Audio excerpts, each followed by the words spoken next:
So, Mark, imagine you're floating in the pool at the Flamingo.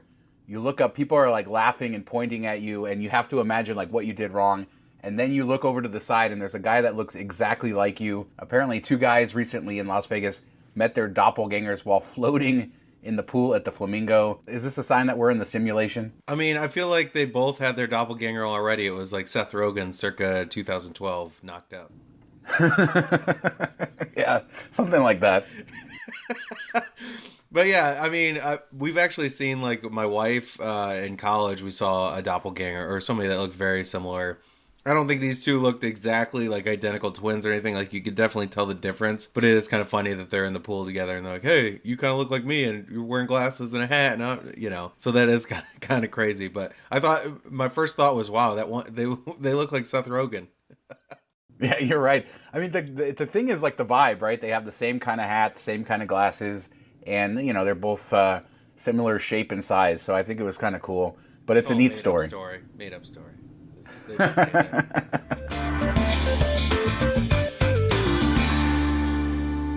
Mark, we talked about Caesar's new dome, and even the video that they put out about the new dome in the casino as the entrance gets rebuilt showed one of their original employees, a day one employee, Benny Figgins, and he's now retiring. He started at the property April 27th, 1967, and he's been a casino porter, a convention porter, a dishwasher, a busboy, and then since 1971, he's dealt blackjack in that famous Dome casino. Can you imagine all of the things he's seen over that period of time to 55 years? I don't want to work 55 years, much less at the same place for 55 years. So that's very crazy. Much less dealing blackjack.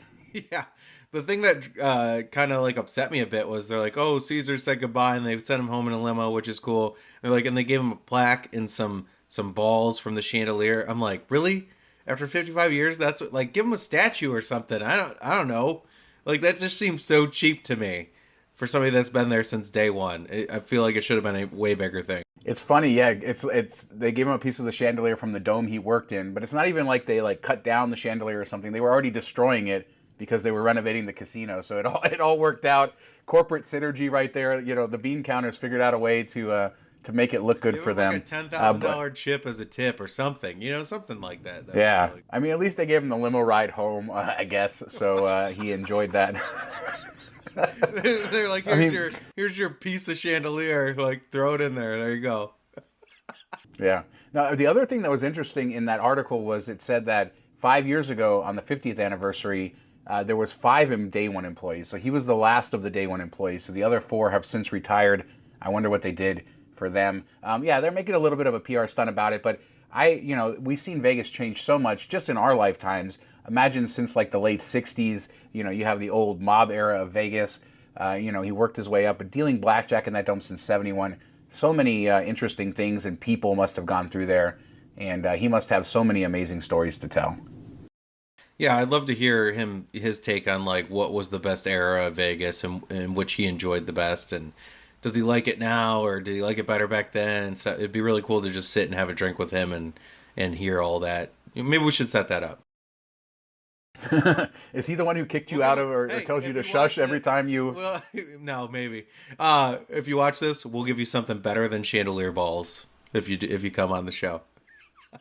There you go. There you go. But we can't promise any limo rides, so we're all out of those. Some cotton balls or something.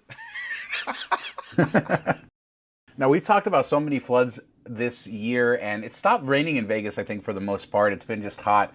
But Mandalay Bay flooded, so another one of these casinos with a pipe break. And it's always fun to watch them because it's so, like, over the top. And this was no different. Tons of water all over the floor. I think it was a pipe break. There was no rain, so, another flood. I guess we're just going to cover every single one now. Yeah, I guess just everybody in Vegas felt, they were missing out, so they're just going to randomly break pipes and tanks and stuff to get on the news for having a flooded floor. But yeah, they figured out my strategy. Yeah, somebody's copycatting. It looked just like your stay at the Atlantis with the tank split and water pouring out. But no, it's just kind of crazy how often this is happening this year. It's like the curse of water or something. I don't know what's going on, but it's to see that level, right in the lobby area, it had to be a nightmare. Well, I think the strip sort of building boom happened right in the 90s, so a lot of these buildings are getting to that age where you're probably going to have stuff like this. And who knows, like, if they've kept up with all the maintenance they have to do. I don't know. But it's always interesting to see it, but it wasn't anything major. It didn't even make the news, so. But it's always fun to watch the videos. What did make the news is station casinos. And I think by this point, station casinos is really making lots of moves if you add up everything that we've covered over the last year. And let's start with the fact that they announced they're closing Wild Wild West.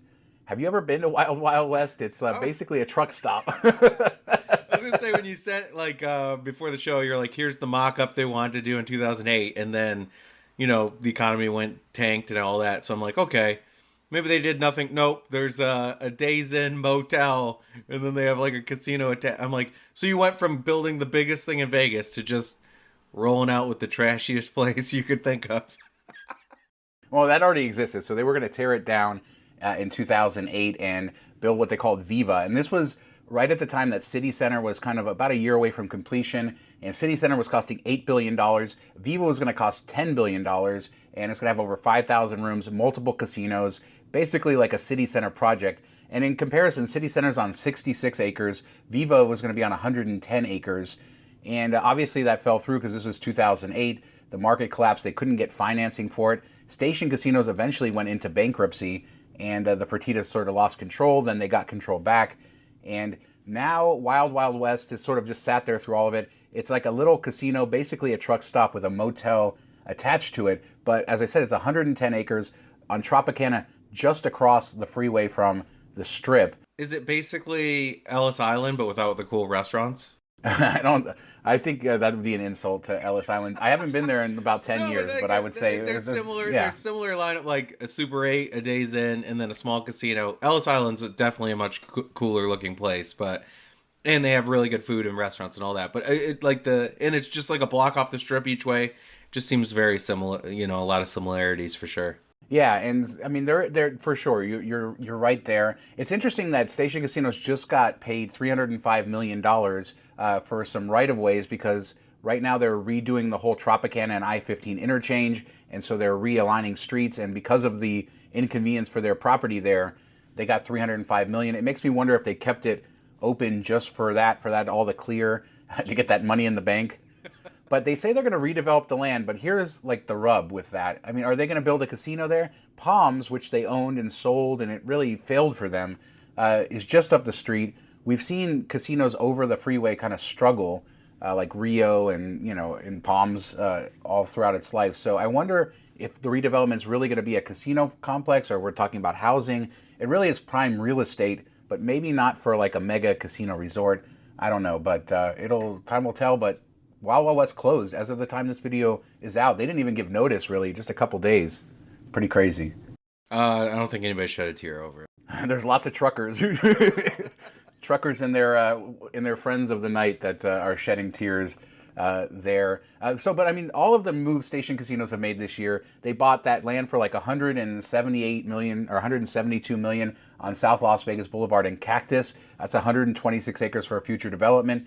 They announced Wildfire Casino down on Boulder Highway in Fremont, so in downtown Las Vegas. Of course, they're building Durango in the southwest, which is going to be a nice new big casino hotel resort. And they closed those 3 casinos, Fiesta, Texas Station, and both Fiestas, Fiesta in Henderson and on Rancho. So, they're just making moves. And if you add all that up, plus they have land holdings all throughout Las Vegas, it seems like they really are stepping up to become a much bigger player than they have been. It's interesting, they also sold the Palms in this last year. So definitely a much different company just than it was a year ago.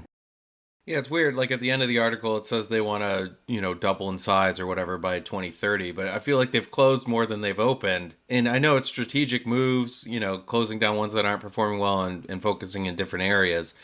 But that seems like you're a long way away from hitting that goal, and you've made it more difficult on yourself by all these closures and sales. It'll be interesting to see, but I don't see them building a mega resort like you said with Palms right down the street, which already had like a lot of buzz when it was built and all that, and real world and everything. Like if it can't make it with all that behind it, how is this going to make it? So I don't know. I was all for the mega resort. It's just the location was probably a bit off. If it was a little bit closer to the strip, I think it'd be gangbuster right now. Yeah, it would have been very interesting if that got built. Just bad timing there. But it'll be interesting to follow them as they go. And right now, like I said, they have the Wildfire and Durango under construction with more plans coming. So we will see. It's clear that they're giving up on the low end of the market and they want something different. So we will keep you guys updated. Now, did you see Swedish House Mafia at T-Mobile Arena? It started out looking really bad, like really empty in there. And then, of course, as they do, they moved everybody down and in. And it makes me wonder, are we hitting a point where, you're going to see more of this? Is there a slowdown where we're going to see a lot of empty seats? And then also, as we get more of these big venues, are we going to just have like people that maybe they can fill 10,000 seats but not 15, so they're too big for one theater but not big for another? Is it really a bad thing if they don't fill up the concert venue? Yeah, somebody said that was like for the opening act, and I guess they didn't come on until 10, so it's a couple hours later. But even if you're the opening act, how depressing would it be to come out to like 100, 200 people? Like, you're touring with this bigger name. You think it's going to get you some, exposure, and there's nobody there. By the time the concert was kicked off, it was probably 70-80% full. So I think that was decent. But yeah, when you're building a $2 billion, showroom down the street or like right within eyesight, it does kind of bring the question, is it too much? Are we there?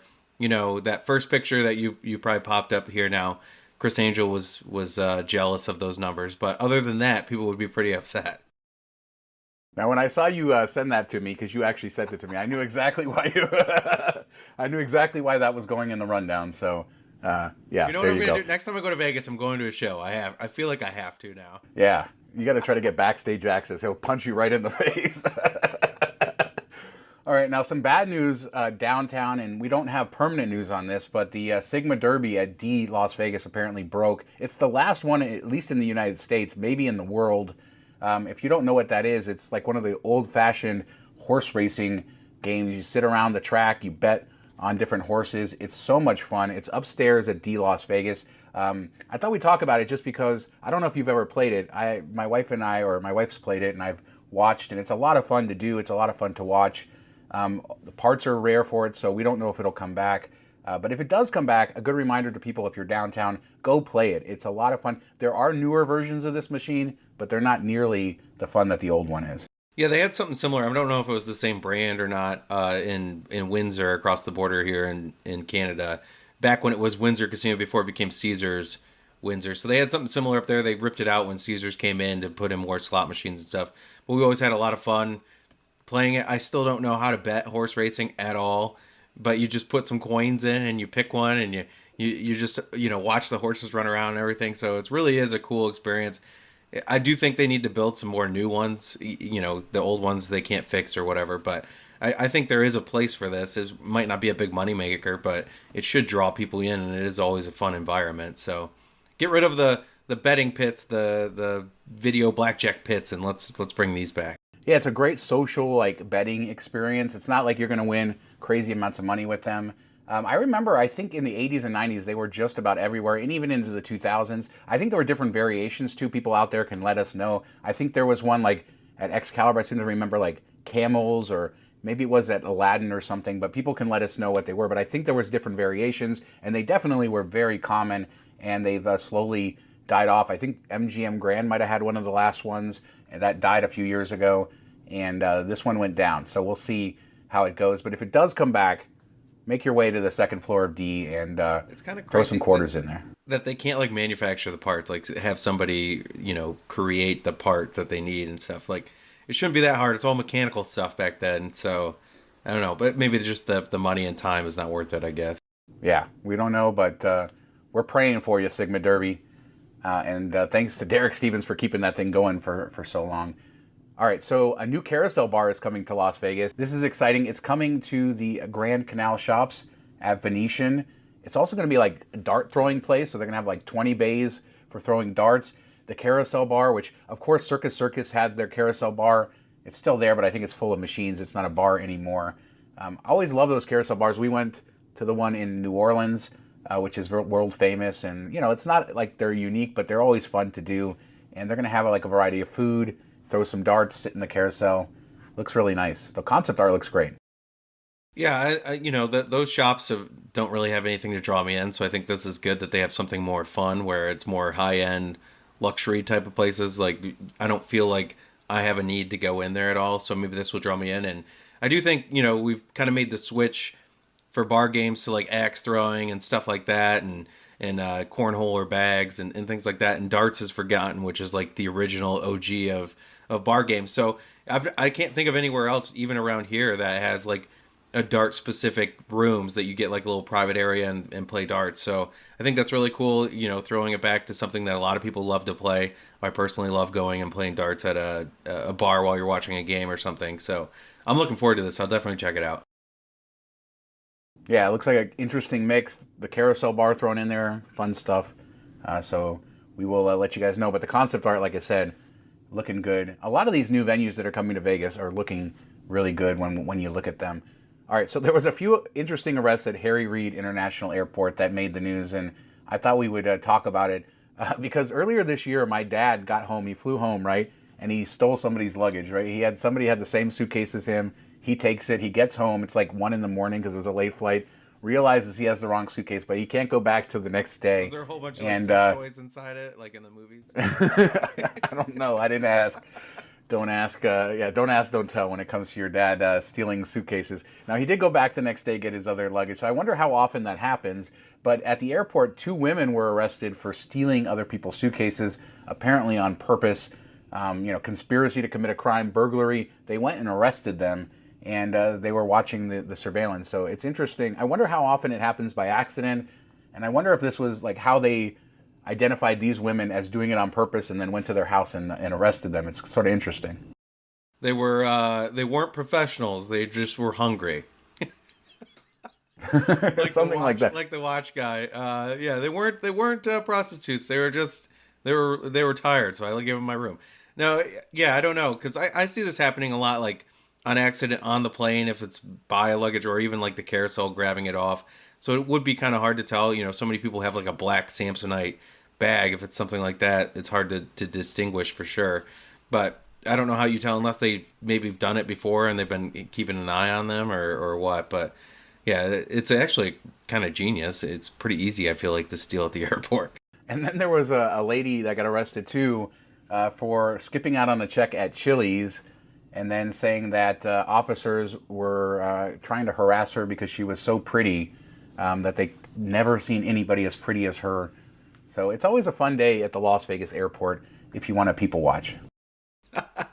One time we did order food at the Vegas airport at the California Pizza Kitchen. It was for breakfast, and our flight had changed, but we didn't notice it. We just happened to get there early enough, and we ordered food, and they had just brought the drinks, but we hadn't had any, and we ordered the food. She went back, and they paged us over the intercom.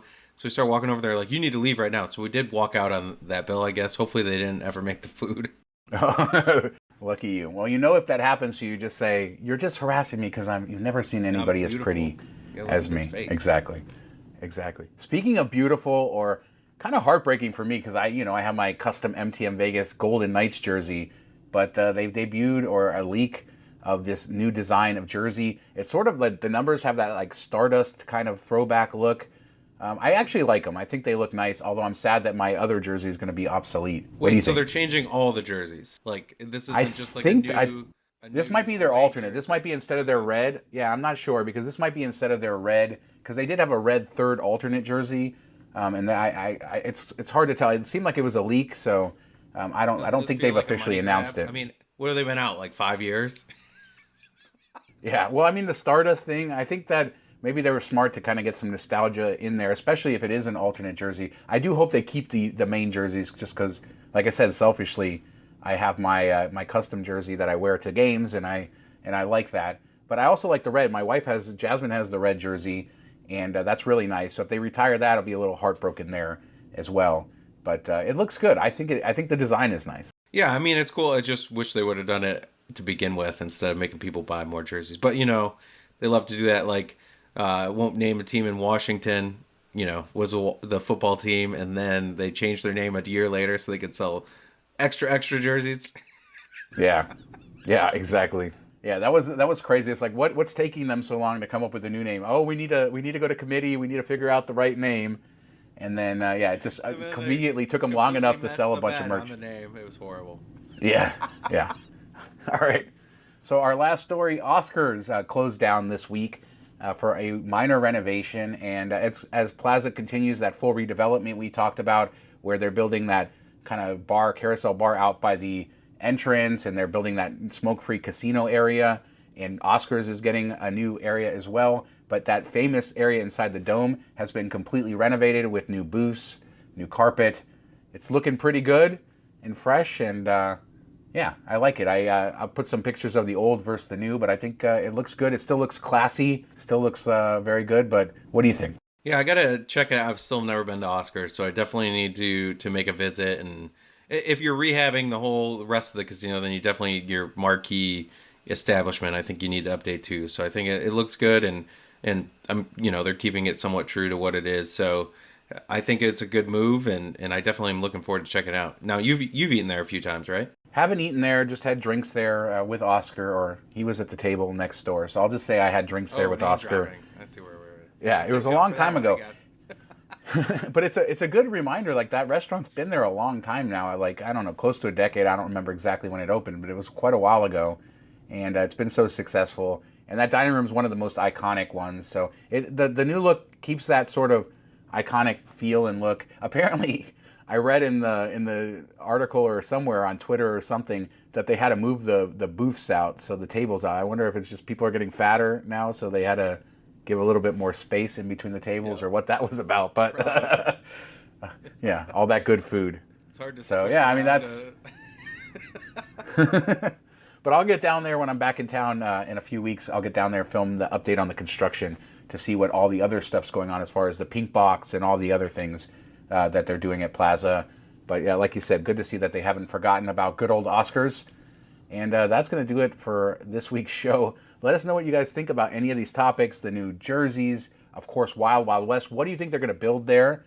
The first Caesars employee dealing blackjack for almost 55 years. Pretty crazy. Let us know in the comments. If you like the show, don't forget to subscribe, smash the thumbs up button, tell a friend about us. We'll be back with a new show next week. Thanks so much for watching.